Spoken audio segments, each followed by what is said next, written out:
las hojitas de la calabaza que recién en marzo o abril se va a cosechar. Lo mismo pasa con la uva, la parra. Tenemos acá una parra y hasta que no sea el tiempo las hojas no salen. Y entonces es importante saber eso, que nosotros tenemos tiempos, tenemos momentos, tenemos situaciones que tienen que ver con los procesos, ¿no? El pasaje que quería compartirles está en el Evangelio de Juan, capítulo 16, si me quieren acompañar. 16, Juan 16. Son las últimas palabras de Jesús. Juan, capítulo 16. Y vamos a leer unos versículos nada más. Dice el versículo 20, Juan 16, 20, Juan, capítulo 16, 20. Dice, de cierto os digo que vosotros lloraréis y lamentaréis, y el mundo se alegrará. Pero aunque vosotros estéis tristes, vuestra tristeza se convertirá en gozo. Cuando la mujer, acá hay dos, cuando la mujer va a dar a luz, tiene dolores de parto, y muchos, porque ha llegado la hora. Pero después de dar a luz al niño, ya no se acuerda de la angustia, porque el gozo que haya nacido un ser humano, o un hombre, o una mujer, que trae al mundo. Es decir, la recompensa es mayor que el dolor. También vosotros, dice Jesús, teméis tristeza, pero os volveré a ver y se gozará vuestro corazón y nadie os quitará el gozo. En aquel día no me preguntaréis nada. De cierto os digo, que todo lo cuanto pidiereis al Padre en mi nombre yo os daré. Hasta acá nomás. El mensaje está relacionado con la pérdida y la ausencia. Jesús está diciendo que Él se iba a ir. Obviamente que estaba hablando de su muerte, que iba a dejar de existir en la tierra como hombre, pero no como Dios. Se terminaba una etapa de Jesús como hombre, pero no como Dios. Empezaba la etapa como Dios, al resucitar, verdaderamente Dios, pero ya no como ser humano, donde tiene una etapa, porque todo ser humano tiene una etapa. Jesús, cuando se hizo ser humano, se hizo hombre, o Dios se hizo hombre, se encarnó en Jesucristo, tuvo una etapa, hasta los 33 años. Después murió, cuando resucitó, dice la Biblia, con un cuerpo diferente, un cuerpo glorioso. Todos estamos atravesados directa o indirectamente con este dolor que está viviendo el país, de este cuerpo que han encontrado, que algunos ya están convencidos que es Maldonado. Y me venía hoy a la mente, no sé si se acuerdan, del soldado Carrasco. El soldado Carrasco fue un soldado que antes acá del servicio militar, no sé en Paraguay, pero acá antes el servicio militar era obligatorio. Decían la colimba. Algunos están de acuerdo, otros no estamos de acuerdo, eso va en opiniones, pero estaban encuartelados los soldados y en la época más o menos de los 90 muere de una muerte de abuso de autoridad. Lo encuentran muerto a un joven llamado Carrasco, era un soldado, y a partir de ese momento se anula el servicio militar y deja de ser obligatorio para ser optativo. Por eso hoy cuando acá en el batallón que está en la avenida Rolón, el que quiere alistarse recibe un sueldo, un pequeño sueldo, porque ya no es obligatorio, es opcional, ¿no? Pero lo curioso de esto es que bastó una muerte para que se cambien las leyes. A veces en escalas más chicas pasa esto. Lamentablemente, el ser humano, y esto lo debe saber Marina, no somos de medicinas preventivas, somos de medicina curativa. Es decir, uno va al médico cuando está enfermo. No va a ir al médico para hacerse un chequeo y a ver si se puede de alguna forma preservar, sino que nosotros parecería que teníamos que pasar cosas para después valorizarlas. ¿Cuántas veces me he encontrado en lugares, porque me han comentado, que pusieron, por ejemplo, un semáforo cerca de un colegio, porque una vez cruzó una niña o un niño, lo atropelló un colectivo, y entonces tuvieron que... Es decir, parecería que lo que era preventivo, lamentablemente por una tragedia, cambió el formato. Pero, ¿por qué nos pasa esto? Dice la Biblia en el Salmo, nos compara con la mula, con el burro. Dice, no seas como la mula. Ustedes saben que la mula es un animal que algunos dicen que es una mixtura entre yegua y burro, ¿no? Y por eso dice que la mula no puede parir, es estéril, porque no es natural, es decir, no... De los gatos nacen gatitos, de los perros salen perritos, de las yeguas salen potrillos y de los burros salen burritos. Pero la mula, como dicen que es una mixtura, hay como una atrofia porque se ha quebrado un poco lo que sería la ley de Dios. Por eso la Biblia habla de especies, ¿no? Entonces hay diferentes razas de perros, pero son todos perros. Todos hacen guau guau, mueven la cola y comen, ¿no? El gato también hay muchas especies. Está el gato de Angora, el gato siamés, pero son todos gatos, el miau. Y bueno, y cada animal tiene su especie. Entonces, ¿qué tiene que ver esto con el mensaje? Tiene que ver en el sentido de que nosotros, a veces, Dios nos compara con animales. Por ejemplo, David nos comparó con las ovejas, y él es el pastor, y se ha predicado acá, no lo he predicado solamente yo, sino que lo han escuchado, que la oveja es el animal más torpe, más tonto, que no ve el peligro porque es ciego, no ve cuando hay pasto, el pastor tiene que llevarla. Es el único animal que tiene que ser guiada por un ser humano porque no sabe por dónde ir. Y el salmista nos compara con la mula, dice, no sean como la mula. ¿Por qué será? Porque a veces nosotros nos empacamos como la mula. Dios nos dice, tenés que hacer esto y uno no lo hace. No lo hace. Yo siempre cuento de esa maestra que le decía al alumno, te pido, Pedrito, que te pongas de pie. Y entonces, no, perdón, le decía, sentate. Y él estaba parado. Sentate, Pedrito. Y seguía parado así, firme. Sentate, Pedrito. Entonces le agarró de los hombros y le dijo, ahora estás sentado. Y él dice, sí, por fuera estoy sentado, pero por dentro sigo parado. Hay gente así terca, ¿eh? O como los dos gallegos que se encuentran y estaba comiendo uno jabón. ¿Vieron el jabón blanco ese?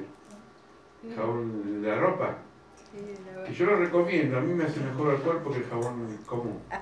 Estaba comiendo jabón y le dice otro, Manolo, eso no es queso. Es queso, hombre, le dice. Y lo comía, y lo masticaba, y le salía burbuja. Y terco. Manolo, eso es jabón, no es queso. Es queso, le dice el otro. Y sigue masticando y dice, bueno, tiene gusto a jabón, pero es queso. ¿Conocen personas así? Que vos decías, para allá y iba para otro lado.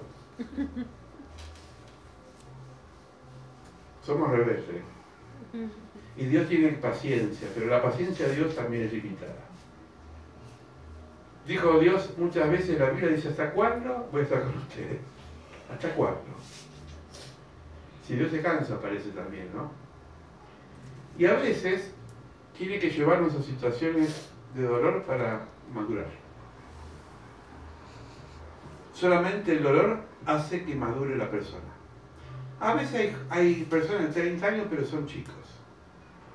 Porque no les ha tocado la vida.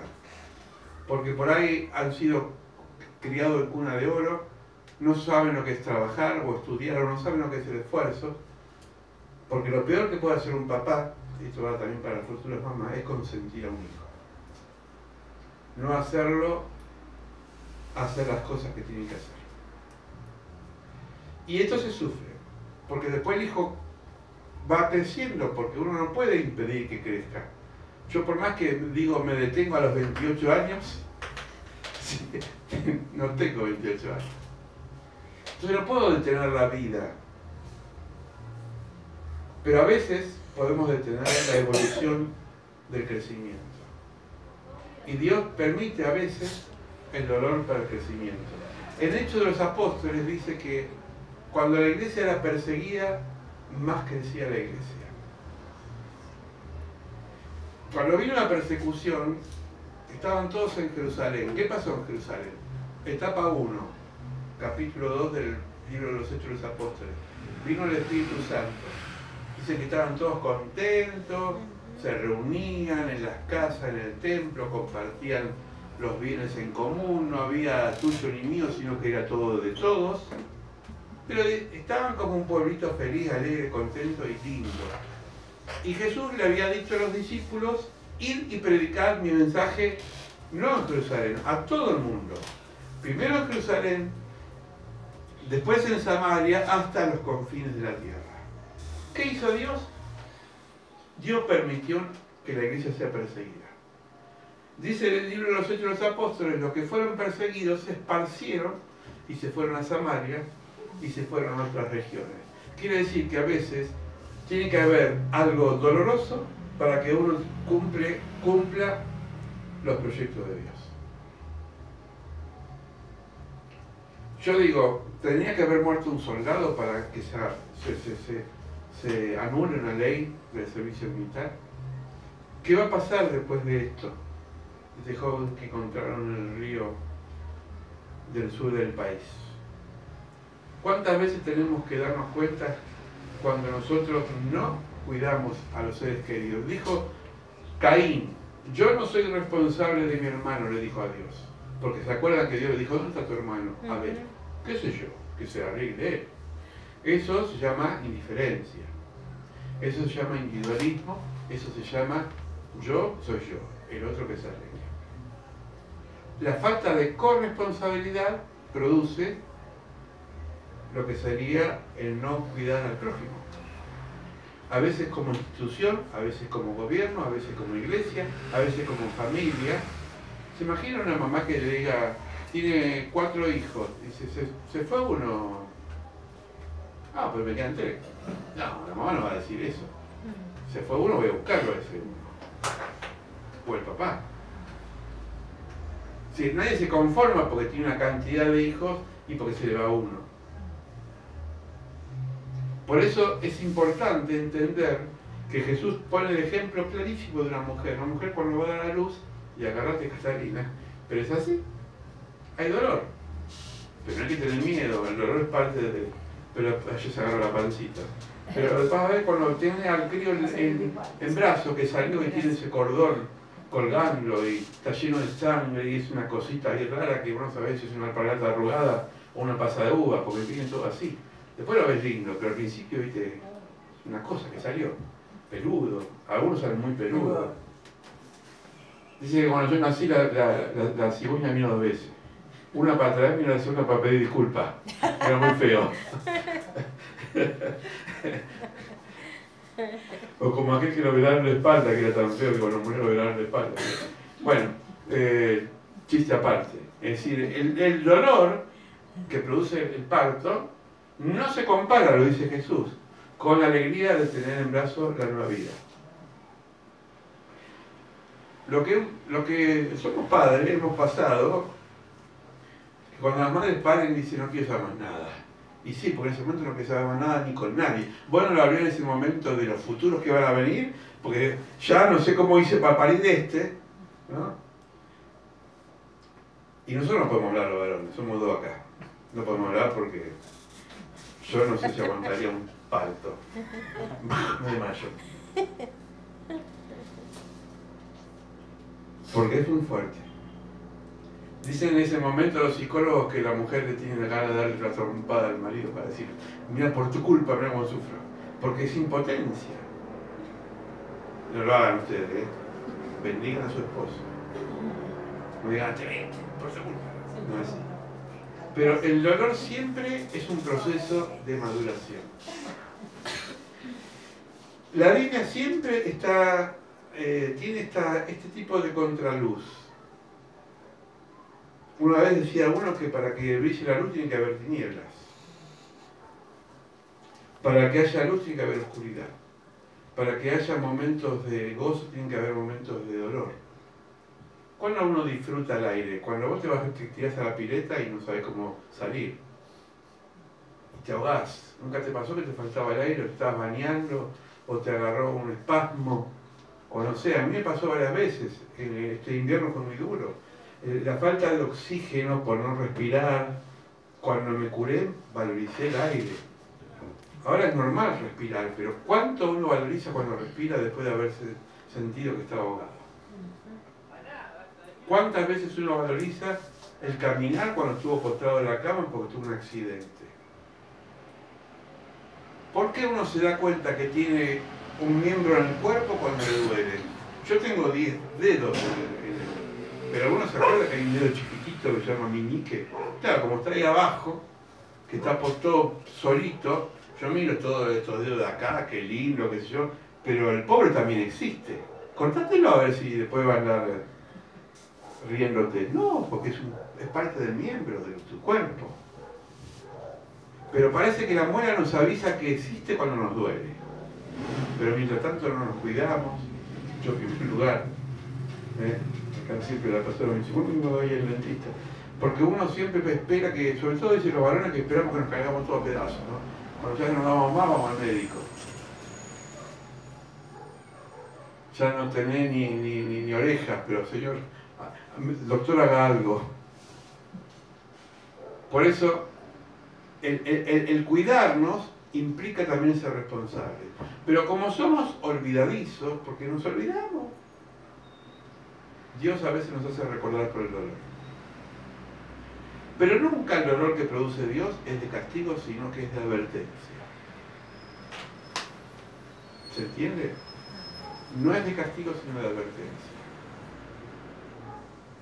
Cuando el hijo pródigo, en la parábola del hijo pródigo, dice que le pidió los bienes a su padre, el padre sabía de antemano que lo que él iba a recibir en ese momento no estaba preparado para que lo administre. Porque hay gente que no está preparada para administrar las cosas. Es como un mono que le das una navaja, hace desastre, ¿no? O un chico, decir a un chico de 5 años que suba arriba de una moto que anda, se mata. Porque no está preparado biológicamente. Pero el padre no le negó la petición. ¿Vos querés la mitad de los bienes? ¿Te los doy? Dios a veces es así. Señor, yo quiero ahora esto. Y somos tan caprichosos, insistimos. Fíjense la historia de salvación. En 1 Samuel el pueblo quería un rey. Y Dios dice, miren muchachos, ustedes no están preparados para un rey. No copien a los reyes paganos vecinos, porque ellos son déspotas, porque tienen sacrificios a niños, porque hacen cosas que no está dentro de mi pensamiento. Queremos un rey, queremos un rey. Y el Señor le decía, no. Y Samuel se puso triste. Samuel era el representante de Dios y los hombres, en esa época era el profeta, era el sacerdote, era el mediador. Y se puso tan triste que Dios vio el semblante de Samuel y dice, no tengas problemas, Samuel, no es contra vos, es contra mí. ¿Qué sé? Pero vas a ver lo que va a pasar. Y le dijo, miren, van a tener un rey, lo va a diezmar, le van a violar a las mujeres, van a hacer desastre, le va a sacar la economía. Queremos un rey, queremos un rey. Les dio un rey. Fue Saúl. Después vino David y Salomón. El peor momento de la historia de Israel fue cuando tuvieron rey. porque se desviaron a otros dioses, porque quisieron copiar. Y esto es lo malo que tenemos a veces los seres humanos, queremos copiar. Y Dios dice, yo con vos tengo un plan, no copies, espera tu tiempo. Desarrollate en base a lo que yo te di a vos. Te di talento, te di capacidad, te di inteligencia, usala. No robes, no copies, no te compares. ¿Y por qué a aquel le va mejor que a mí? Tranquilo, todo viene, todo tiene su tiempo. Pero no aceleremos los tiempos. Porque cuando lo aceleramos nos pasa como el hijo pródigo. Ya quiero la mitad de la herencia y como termino el hijo pródigo revolcado entre los chanchos.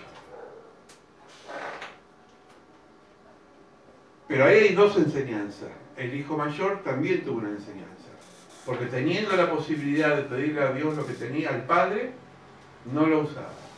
Es decir, uno por mal usarlo y otro por no usarlo. ¿Esto sabe qué quiere decir? No aprovechar a tiempo las cosas. Dios tiene riquezas en glorias en Cristo Jesús, dice Colosenses, para nosotros. Y las tenemos que pedir y buscar. Riquezas que no son siempre económicas, pero son riquezas espirituales para nuestra vida. Y las tengo que pedir. Padre, esto me pertenece a mí. Soy tu hijo, soy tu hija. Hoy quería hablar de los ángeles, pero algo pasó cuando estábamos especificando, que me cambió el eje del mensaje. Pero ya voy a hablar de los ángeles. Y yo pienso que Dios tiene ángeles para cada uno de nosotros, porque la Biblia habla de ángeles protectores. Hay ángeles, pero no lo decimos para quedar bien. Acá hay ángeles que están... Hay ángeles en nuestra vida. Cuando vos vas caminando hay ángeles, el ángel del Señor acampa alrededor de aquel que le teme al Señor y los defiende. Pero cuando te pasa algo, no es que el ángel se apartó y Dios dice, bueno, voy a dejar que te pase algo. A veces puede ser por un accidente, porque no se puede evitar. A veces puede ser porque Dios lo advirtió y te dice, mira, por acá no es, y uno como es cabeza dura y quiero hacer esto, termina después preso de sus caprichos.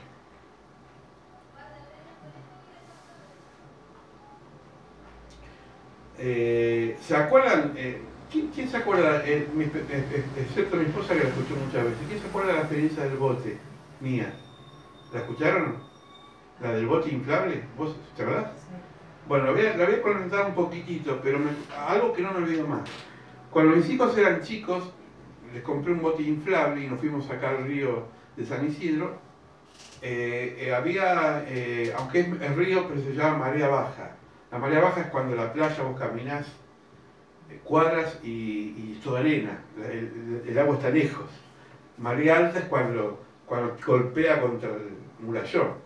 Pero estaba bien serenito, bien. Inflamos el bote y me fui con dos de mis hijos, 3 eran, y yo 4, y una caña de pescar. Y me metí en el bote, y cuando el bote era un bote grandísimo, era grande como de 2 metros por 1,5 más o menos, un poco más. Y yo me tiro así, me metí haciendo piola, ¿no? ¿Vieron? Con la caña de pescar, y de pronto veo que el hilo hace así. El río me fue chupando para adentro, pero de golpe, como cuando vos tirás una botella de envase vacío que la lleva el agua de golpe. Antes que pase eso, vinieron 2 o 3 chiquitos con el agua por acá y me agarraban del bote, me miraban, pero ninguno de ellos hablaba y me querían llevar para la orilla. Y yo decía, pero váyanse, déjenme meterme en el agua, decía yo. Y me tiraban para la orilla. Pero chicos, ¿no ven que estoy acá, que quiero irme adentro? Y me llevaban el bote tenía manija, me llevaban de la manija para afuera. Yo no me olvido más esa imagen, ¿eh? Después cuando casi nos ahogamos porque estábamos en el medio del canal del Río de la Plata acá, que en el canal no hace pie, yo tiré el remo y se me hundió, se me saltó el tapón del bote, se empezó a entrar agua. Uno de mis hijos me dice, papá, nos está entrando agua. Como yo era el más adulto, me tiré al río para no hacer peso y gracias a Dios apareció un velero que estaba ahí y nos rescató, si no yo estaría acá contando. Pero había esos chicos que para mí eran ángeles. que me estaban advirtiendo que no me tenía que meter en el agua. Pero como uno es cabeza dura, y yo ya me levanté ese día con la idea de ir a pescar y meterme, no me importó. Gracias a Dios, Dios me protegió. No me olvido más los rostros de mis hijos, que eran muy chiquitos, llorando y decían, papá, nos ahogamos. No me olvido más esa escena de que parecía que era la hora del crepúsculo. ¿Sí? Cuando el crepúsculo es cuando el sol ya se está ocultando, que no es de noche ni es de día, estaba así. No, y estábamos llenos para Uruguay ya, porque nos llevaba la corriente. Si ese bote no nos rescata, ese velero, era un velero que nos rescató. Y el muchacho que estaba dentro del camarote estaba con la esposa pintando y con un grabador así. Dice que no escuchó nada, porque yo empecé a gritar ¡socorro! Y salió a la popa del bote y él dice, yo sentí que tenía que salir afuera porque alguien me decía que salga afuera. Fue Dios, obviamente, que le dijo salir porque rescatarme este salame que se está ahogando. Ese salame era yo. ¿Se dan cuenta cómo Dios nos advierte? ¿Qué hubiese pasado si, bueno, una tragedia?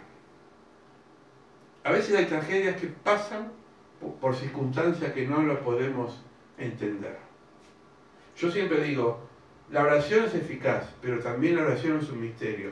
En Hechos de los Apóstoles dice que la iglesia oraba por Pedro, y Pedro, ¿qué pasó? Estaba preso y fue liberado por ángeles de la cárcel.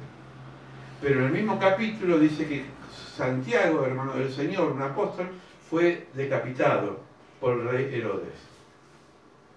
Siempre me gusta aclarar este pasaje porque parecería que Dios respondió a uno y no respondió a otro. ¿Saben por qué? Porque todos vamos a morir, pero los tiempos son diferentes. No era el tiempo de Pedro todavía. Entonces a veces Dios va a permitir que no nos pasen cosas porque no es nuestro tiempo. Porque dice la Biblia que cada uno tiene asignado un tiempo. Amén. Así que no temamos a enfrentar la vida, no temamos a salir, porque no nos vamos a entrar en pánico, decir yo no salgo de mi casa por miedo a que me pase algo. Eso no es vida, eso es muerte. Salgamos, confiemos nuestra vida a Dios, oremos al Señor, que proteja a nuestros seres queridos, que proteja a todas las personas que amamos, pero sabiendo que el Señor siempre nos va a cuidar. Y si pasa algo fuerte, es para mejor. Es para mejor. Cuando yo perdí a mi mamá tenía 5 años.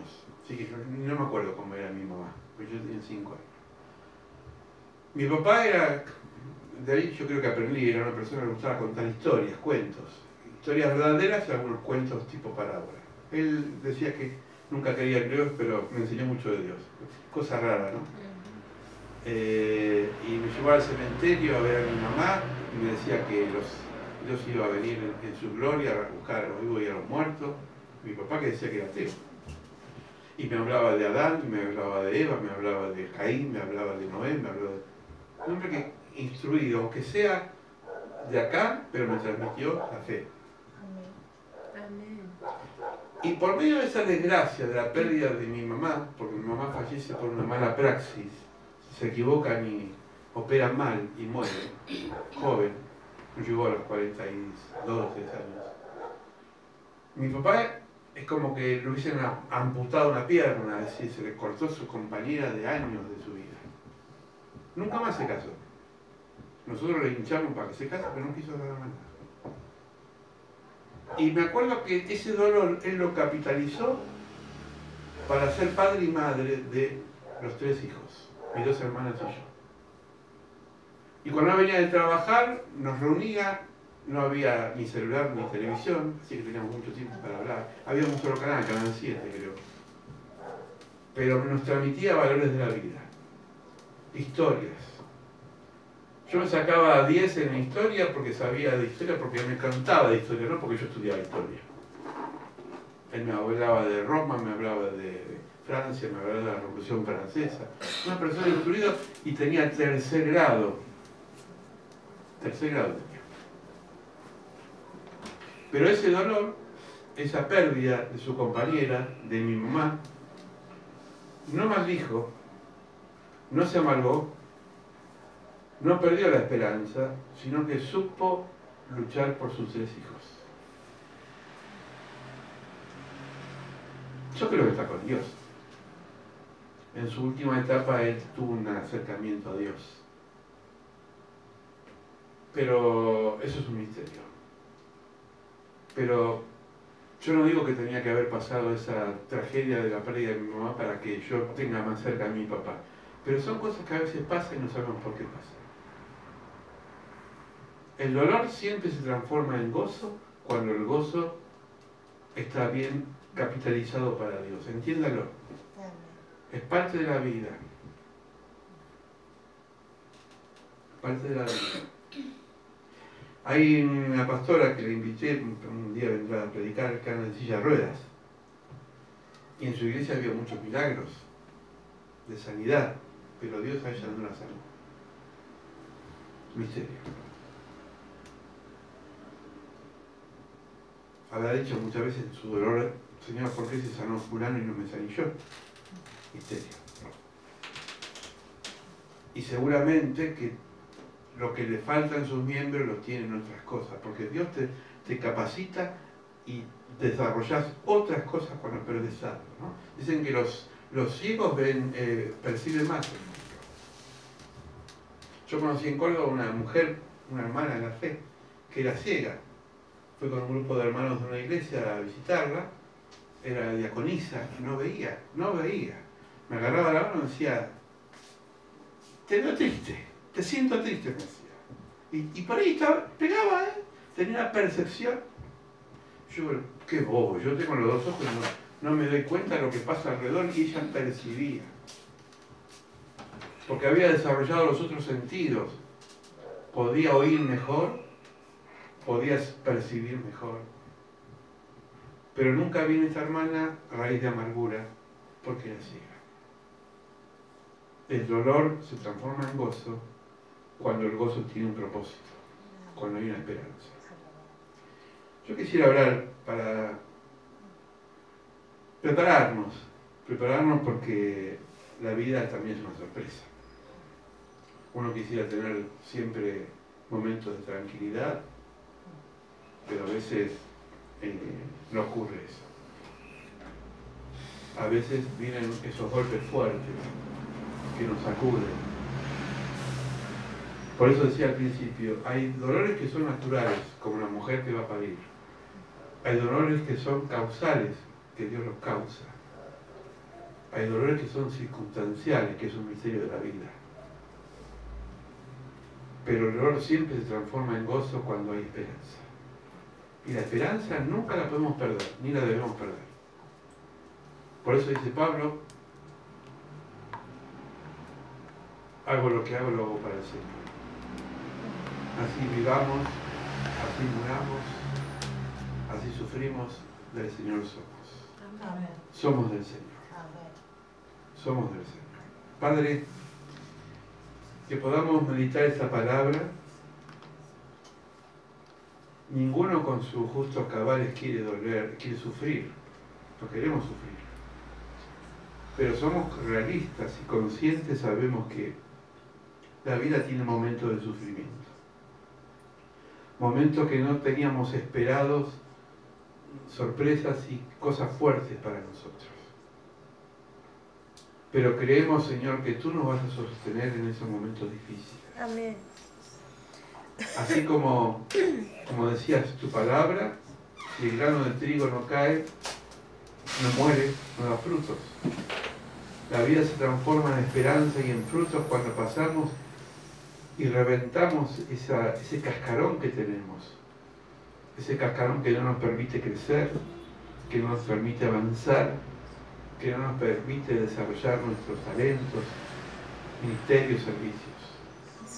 Gracias por esta palabra. No queremos quitarle a ella nada. Queremos ser fieles a tu palabra. Tu palabra que es verdad, que es viva. Sí, Señor. Hoy se decía que como las águilas somos renovados aunque nos cansamos.